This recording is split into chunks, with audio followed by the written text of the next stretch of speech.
Henry and Gordon were lonely when Thomas left the yard to run his branch line. They missed him very much. They had more work to do and had to fetch their own coaches. The big engines thought they were too important to fetch coaches. James grumbled too. "We get no rest, we get no rest," they all complained. But the coaches only laughed. "You're lazy and slack, you're lazy and slack," they answered. Altogether, the engines were causing Sir Topham Hatt a great deal of trouble. The big stations at both ends of the line each have a turntable. Sir Topham Hatt had made them so that the tender engines can be turned round, because it is dangerous for them to go fast backwards. Little tank engines like Thomas don't need turntables. They can go just as well backwards as forwards. But to hear Gordon talk, you would have thought that Sir Topham Hatt had given him a tender just to show how important he was.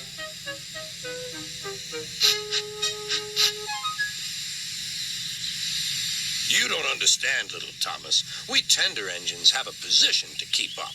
It doesn't matter where you go, but we are important. And for Sir Topham Hatt to make us do shunting, fetch coaches, and go on some of those dirty sidings, it's not the proper thing."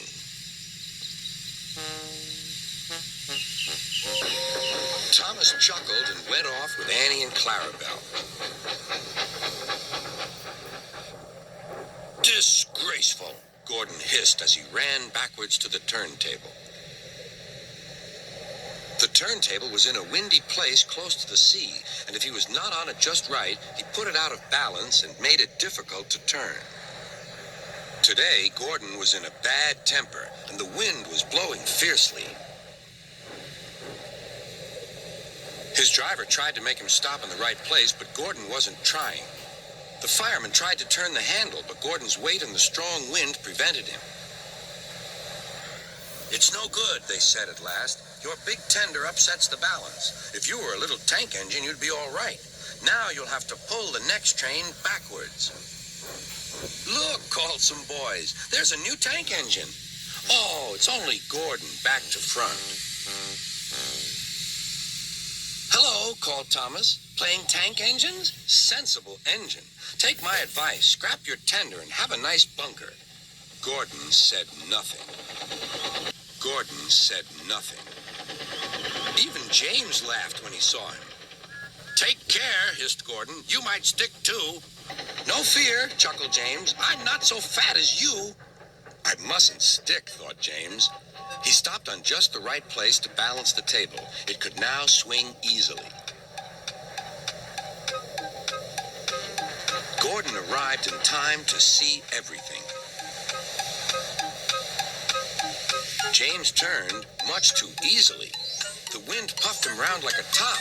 He couldn't stop.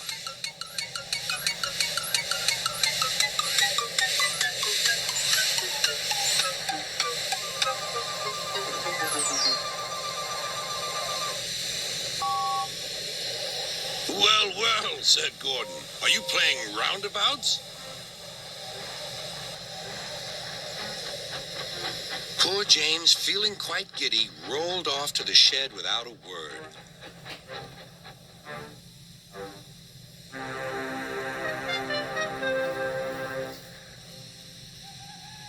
That night, the three engines had an indignation meeting. "It's shameful to treat tender engines like this. Gordon has to go backwards, and people think he's a tank engine. James spins round like a top, and everyone laughs at us. And to add to that, Sir Topham Hatt makes us all shunt in dirty sidings. Ugh!"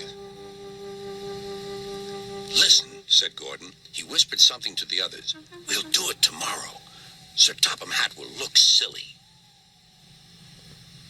The engines had decided to go on strike.